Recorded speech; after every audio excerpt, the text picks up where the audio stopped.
네, 다음 주 월요일입니다. 모레부터 국민의힘 대선 경선 당원 투표가 이제 시작이 됩니다. 지금 판세가 어떤지 또 민주당 이재명 후보의 움직임까지 지금부터 정치부 황재영 기자와 아주 추적하겠습니다. 황재영 기자. 네. 자, 이 국민의힘 경선 신경전이 아주 치열합니다. 결국 이제 누가 되느냐가 모든 국민의 이제 관심사인데 황재영 기자는 어떻게 봐요? 네, 제가 요즘 가장 많이 듣는 질문인데요. 저도 사실 뭐 생각하는 바는 있습니다만 여기서 말씀드릴 수는 없을 것 같고요. 다만 여러 언론사 여론조사를 종합해보면 일반인을 상대로 한 국민의힘 4인 지지율 대결에서는 홍준표 후보가 앞서고 있고 예. 국민의힘 지지자만을 대상으로 한 지지율 조사에서는 윤석열 후보가 1위를 하는 모습을 보이고 있는 건 사실입니다. 그러니까 소위 민심과 당심 얘기하는 거죠? 그렇습니다. 그러니까 일반 국민과 당원들이 생각하는 승자가 결국엔 다를 확률이 점점 커지고 있다 이렇게 볼 수 있는데요.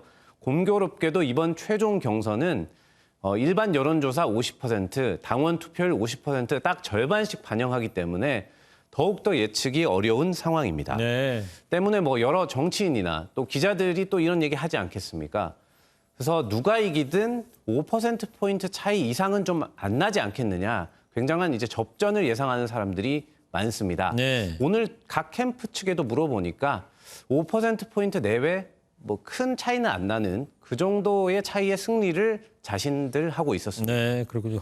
자, 그렇다면 이제 앞으로 작은 실수에도 승부가 좀 바뀔 수 있다는 걸로 들리는데 자, 이제 막판 변수는 뭘로 봐야 될까요?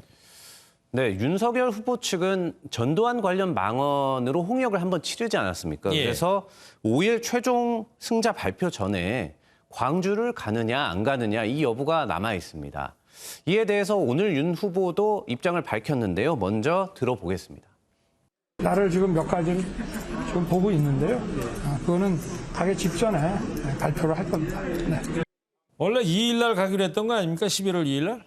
네, 한때 2일 방문 계획을 짰다 이런 설도 있고 그렇게 밝힌 사람도 있었는데요. 예. 그 5일 전 방문에 사실 윤석열 캠프 측 내부에서도 좀 부정적인 의견이 많았습니다. 네. 왜냐하면 이 사죄가 방문의 주 목적이 당연히 돼야 되는데 5일 전에 가면 뭐 여론조사 지지율을 높이기 위해서 가는 것처럼 이렇게 비춰질 수 있다는 그런 우려 때문인데요. 실제 이용섭 광주시장도 만약에 온다면 그것은 보수를 결집시키려는 정치 쇼일 뿐이다. 이렇게 강하게 비판하기도 했습니다. 내일 저녁에 국민의힘 경선 마지막 10차 토론이 있습니다. 그 이후에 5일 전에 갈지 말지 윤석열 캠프가 최종 결정할 것으로 보입니다. 네, 그렇군요. 그리고 이 변수 중에 하나가 홍준표, 유승민 단일화설이었는데 결국엔 뭐 이루어지지는 않는 것으로 결론이 난 건가요? 네, 먼저 어제 이 단일화에 대해서 홍준표, 유승민 후보가 동시에 얘기한 게 있는데요. 어제 토론회 장면 먼저 보시겠습니다. 네. 경제부총리 하면 안 되겠습니까? 제가 대통령이 되면 예. 우리 홍 후보님을 법무부 장관으로 예. 할까 싶은데 어떻습니까? 저는 법무부 장관 시켜주면 좋죠. 예. 경제부총리 법무부 장관. 저게 저 농담이겠죠? 진담은 아니겠죠? 그렇습니다. 뼈 있는 농담을 서로 좀 주고받은 건데요. 한때 양 캠프 실무진에서는 단일화 필요성을 제기한 것은 맞지만 결국 양 후보가 결단을 내리지 않으면서 최종 무산된 것으로 보입니다. 네. 모두 이제 무게감이 상당한 후보들 아니겠습니까? 그렇죠. 그렇기 때문에 뭐 단일화를 위한 여론조사를 좀 한다면 모를까. 누가 누구에게 지지선을 한다는 거는 두 명이 조금 쉽지 않았을 것으로 보입니다. 승자 발표는 지금 엿새 남았지만 당장 모레부터 당원 투표가 시작되기 때문에 뭐 내일 하루 남은 건데요. 시간상으로도 사실상 불가능한 상황입니다. 그렇군요. 자, 그리고 본선에서 지금 먼저 기다리고 있는 더불어민주당 이재명 대선 후보는 국민의힘을 비판하면서 조폭 연루설에 대해서 해명을 했더라고요. 네, 이재명 후보가 오늘 오전에 SNS 글을 통해서 뭐 자신이 조폭으로부터 20억 원을 받았다고 지난 국감에서 주장한 국민의힘을 강도 높게 비난했습니다. 예. 네, 이 후보는 예전에 한 예능 방송에 출연했던 아내와의 사진을 올리면서 나는 퇴근 뒤 집 앞에서 외식하고 아내와 시장을 들른 건데 야당은 이걸 조폭이 운영한 매장을 방문한 것이라고 하더라.